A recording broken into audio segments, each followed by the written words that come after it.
Why, hello there. Patrick Warburton here, and I'm here to promote this new movie, Zootropolis Tuu, or as you Americans call it, Zootopia Tuu. Why is it called Zootropolis here in the UK and Zootopia over at the USA? Well, my best guess is that most people can't conceive of the notion that at least 90% of both respective populations can't conceive of the idea that both of them speak the English language. But you know what? We're all here. And why is Patrick Warburton here in the UK? I just wanted to see all the pretty lights, and for some reason I didn't bother doing that in my own home country. But anyway, Zootropolis Tuu. I had a lot of low expectations for this movie until I saw people saying it was good. Really good. In fact, I saw Jeremy Chan smile in his thumbnail reviewing the movie. And you know the movie's gonna be real good when Jeremy Chan's is smiling with that red carpet backdrop of his. You know you're guaranteed to have a good time. Anyway, what is Zootropolis Tuu all about? It's a follow-up to the first Zootopia/Zootropolis movie. I personally found the first Zootropolis/Zootopia movie quite overrated. Probably because it didn't have enough hunky-dory Patrick Warburton in it. Or maybe it was something to do with the fact that the humor wasn't always on par and the villain wasn't really that well developed in hindsight. But I think more people were missing out on Patrick Warburton. This movie definitely benefited. And I mean, the second movie definitely benefited from more of Patrick Warburton as the handsome mayor horse character. Yeah, just take a look at me. I do my workouts really well. I'll even show off my abs on camera. Patrick Warburton works out. This movie's all about working out in many ways. It's not really overt, but when you think about it, characters are moving from place to place, and Nick Wilde lives by a gym and eats tubs of peanut butter. It's a man after my own heart. Anyway, enough beating around the bush. And no, I don't mean beating the snot out of George W. Bush. I'm talking about getting straight to the movie at hand. Zootropolis Tuu is set a year later. A little funny in hindsight, because this movie was made about 9 years after the first movie was made. I remember seeing it all those years ago. I wasn't really feeling that too good at the time. But hey, we got stronger! And we're here to talk about the second movie. Enough lollygagging. The second movie, Judy Hopps and Nick Wilde are now partners in crime, but they're not deliberately pulling off crime. They're being police partners. They're following the orders of Idris Elba, this wildebeest fella. And the wildebeest fella tells them to stay in their place after they cause a lot of public damage during a recent crime investigation. Nevertheless, despite the fact that Nick Wilde was formerly a con artist and Judy Hopps seemingly was deemed to not get so far due to her stature and size, the two of them nevertheless made it as the underdogs of the police enforcement. So as much as they caused some public damage, which almost injured my handsome character, the Idris Elba character nevertheless decides to give them a chance. They go to a therapy session. There's this funny joke about an elephant being scared of his mouse partner. That was a funny joke that made me laugh. That's one thing I'll compliment this movie for. The humor was a major improvement from the first one. Don't get me wrong, the first movie made me laugh. It's just that the first movie at times deviated a bit too far to humor that leaned towards fads and trends as opposed to, just what's gonna make you laugh out loud. So this movie made me laugh out loud from time to time, especially since Disney finally admits that they're getting carried away with making sequels and prequels and threequels. Nice to see some humility on their end. Although, speaking of the self-awareness, I see that they got their CEO, Bob Iger, playing as Bob Tiger, the weatherman. I see what you're doing there.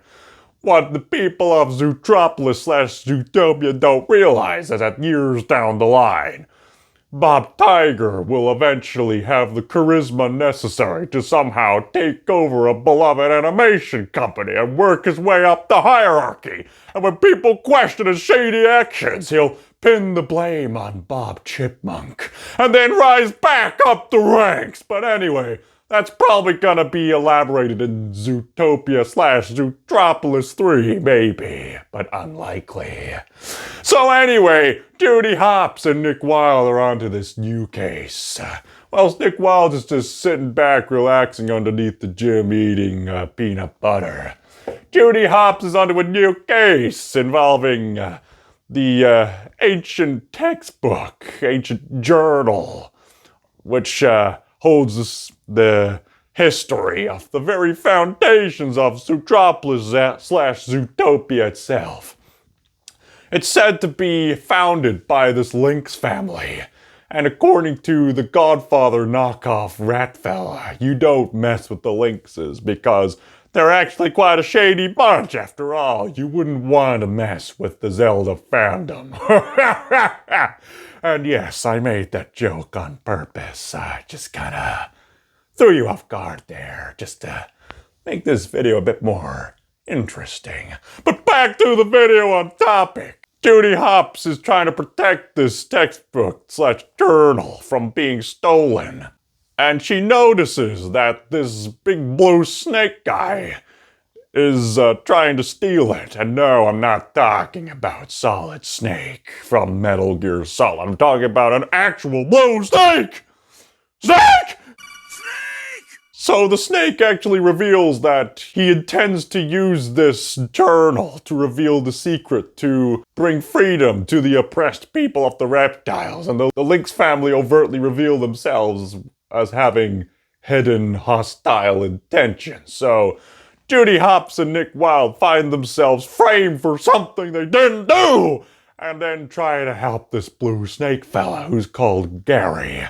What's his surname? The Snake. Yes, his name's literally Gary the Snake. So they team up with this female beaver character, and she runs a podcast and all about conspiracy theories and hidden truth and things like that, except for as eccentric as she is, she's not wrong! So she helps out our characters, Nick Wilde and Judy Hopps, to get to the bottom of this mystery. She guides them through the bayou, and there's all kinds of funny gags involving a sea lion and a walrus and a reference to Lady and the Tramp. Even though it is really weird to ship together a bunny and a fox in hindsight, they're probably better off as really best friends. Then again, the Muppets had a frog make out with a pig, so maybe I'm analyzing it a bit too much. So anyway, whether the bunny and the fox bang together...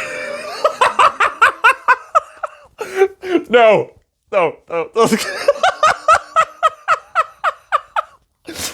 So whether the bunny and the fox get together or not. God willing they don't in that way. Furries be gone, if you get what I mean. They go down to where the reptiles live.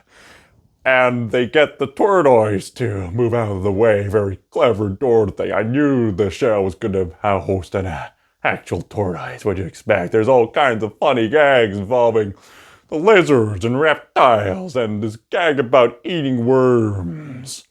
Probably something to do with those worms I had earlier.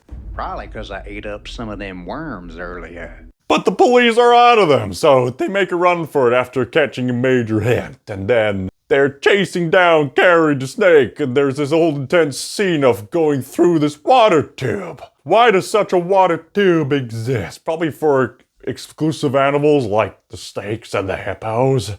Either way, they fail to catch Gary, but Nick and Judy are barely able to catch Gary's wallet purse thing in a bobby. They get out and they find that they're conveniently right near where their next hint is at.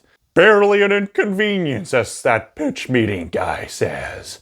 Then they encounter these hilarious German goats that made me laugh. And then they're climbing up and then they accidentally wreck Judy's carrot speaker thingy. So there's tensions in the relationship as partners in police investigation.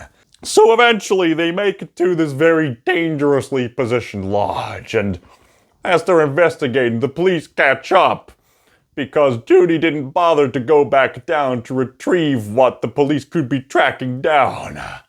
It seems that Nick and Judy have a very terrible habit of letting the police chase after them just because they left convenient stuff behind. So anyway, Judy encounters these hints and tips of the lynxes being very shady people and the reptiles being oppressed. Nothing brand new there, but she finds a photo, so of course that photo's gonna be important later. So anyway, the police catch up and the lodge starts to dangerously fall apart, and then Judy Hopps and Nick Wilde pull off a Nathan Drake and parkour their way through the wrecked housage. Man, how many video game references are going to be in this review? So they get separated and Nick gets captured and Judy makes off. Judy barely escapes with the snake. And with this lynx fella who's apparently been on the snake's side the whole time. With the journal at hand, they place it next to a fireplace, because that way the snake is able to use his heat vision to find the hidden message on the cover and then sketch out a map as to where the snake's former home is. Because you see, as it turns out, the original founder of Zootropolis / Zootopia turned out to be a snake the whole time, and the lynx tried to get all the power for himself and then frame the snakes for a shady crime that he did. He thought he could take his sins to the grave. But as it turns out, this snake fella Gary's gonna help set people free and expose the truth and all that good stuff. So with their next hint, they find that the lighthouse is located at this specific point. They find out that the Snake Town is located at a lighthouse just to the east side of Zootropolis / Zootopia, just where the invented weather walls are. But in order to get there, they have to find out where it is. In order to get a clearer sight of where the lighthouse is, they have to turn the power back on. So they find out that turning the power back on is deeply entrenched within the foundations of the weather walls itself. It's kind of like reclaiming Walmaria from Attack on Titan. There we go. I'm putting in some anime references in there just to make things more varied, you see. Reach out to a broad audience. So anyway, Judy Hopps and the snake and the lynx and eventually find their way through a festival. They get chased by more police. They encounter the Shakira Gazette once again and her tiger bouncer dancers. Of course, the Gazelle character is gonna be on Judy Hopps' side and has some unexplained beef with the Zebra Bro cops. Meanwhile, Nick and the Beaver find a very clever way to escape. They encounter Mary Weatherlamb, whatever her name was from the previous movie. And she pulls off a Hannibal Lecter by acting all creepy and all. And so Nick and the Beaver Lady escape whilst accidentally releasing prisoners. They call on the help from that hilarious sloth guy from the previous movie in order to drive in a car real fast to where Judy needs to be. They call on the help of their fat cheetah friend to find out where Judy Hopps is. And so they use tracking technology to track her down, but it seems that tracking technology leads to the inconvenience of police coming after you. The lynx has left his phone on, even though it was dangerously implied earlier that leaving your phone on leads people to track you down if you're framed for anything. So there's this whole intense sequence where the lynx insists that the lynx finds out what Judy and the others intend to do. So he tries to get the police to actually kill off all the characters But thankfully, Nick was able to swoop in the last moment. You know, I gotta admit, it's kind of reminding me of Madagascar 3. I actually thought someone would die, but yet again, of course nobody dies. This is a kid's movie! Apparently. So, they make it up there, and so, just when they've turned the power on to reveal the lighthouse, it seems that the Lynx who was helping them turned out to be a bad Lynx. I kinda suspected he would be a plot twist villain, so by the time it happened I thought, yeah, I'm not really that surprised. For some reason I thought, okay, maybe he's not gonna be the plot twist villain, only for him to be the plot twist villain, which leads to my other complaint about this movie, is that yet again, the villains are not well developed! So anyway, this Lynx guy who portrayed them says he's gonna burn down the snake town. And so he leaves the snake out in the cold because snakes and cold apparently mix about as well as oil and water. Meanwhile, Judy Hopps is in a detained state where she can barely move. And so the Lynx guy goes off to poison the beaver lady and Nick. There's this whole intense action scene that goes on. At certain points I would have thought, oh, for crying out loud, Gary and Judy, just point the police people to the screen where they are. And the Lynx guy certainly realized that since the snake works by heat, surely the Lynx guy would have realized that the snake was able to crawl on in and use the warmth of Judy Hopps to get his mobility back. Surely he could have seen that coming. I mean, he's a snake, for crying out loud. I don't think he's really that smart a villain. He's kind of like those Bond villains who keeps monologuing and leaving Bond in elaborate traps that are easily escapable. Austin Powers made fun of that kind of thing. But moving on, there's something else that kind of bothers me. This movie lacks character development. Gary the Snake says to Judy that you're my best friend. I get it's trying to convey this emotional sentiment of how much he's been oppressed and how he's counting his blessings with what friends he has, but Gary and Judy needed more time together to justify the term best friend. I mean, as far as I could perceive, they've barely gotten to know each other other than what pertains to the case. I mean, what is he as a person? What is she as a person in his eyes? What do they do? What do they like to eat? What do they like to do to pass the time? What do they aspire for other than the goals that are established in this movie? Never really elaborated. I could just say that Gary had some reptilian friends who were also oppressed. Why not have them be best friends? In fact, it's later seen that Gary has family. I mean, Gary has a lot of options for best friends. So what makes Judy his best friend? Is it best friend comparatively speaking in this case? It's never really elaborated. It needs more character development. But I'll tell you one character who has great character development. Yeah, the Patrick Warburton character. Oh, you thought he was just gonna play along with the Lynx gig of trying to let the evil Lynx family win out. But the Patrick Warburton character wins through and beats the ever-loving daylights out of them. A great redemption arc. Absolute cinema in my eyes. Though how on earth am I able to hold stuff when my hands are hooves? Well, I gotta admit, I don't make my own suits. Anyway, the Lynx character who portrayed Judy and the rest has the intention to burn down the snake town, and he's not quite done yet, so there's this whole sequence that's paying homage to The Shining. Only for Nick and Judy to find a plow that the Lynx character somehow missed, and then have this gag of them plowing through the maze. They get into an intense fight, but eventually they manage to get the Lynx guy arrested. And so there's this whole sentimental scene where they travel through this long-buried underground snake town. I would have thought there would be a bit more dust and whatnot, but hey-ho, it's all covered in ice. I guess everything's, in a way, cryogenically preserved in some way, including Gary's childhood nostalgia, apparently. Man, Gary must be almost as old as Glap from Smiling Friends. Or maybe he was a baby when this all happened. I don't know. I guess that was a bit of an oversight too.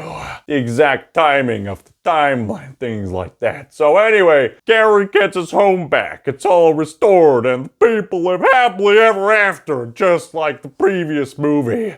So after Nick and Judy hunt down the lamb character from the previous movie when she goes to land down under, Nick and Judy catch the lamb character, and then the story ends, and the film ends with everybody dancing to the Shakira/Gazelle song.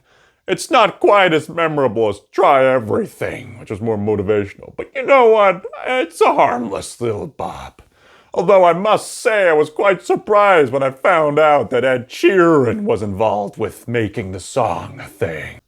So, once all that's over, the movie finishes once again with everybody partying to the Shakira Gazelle song.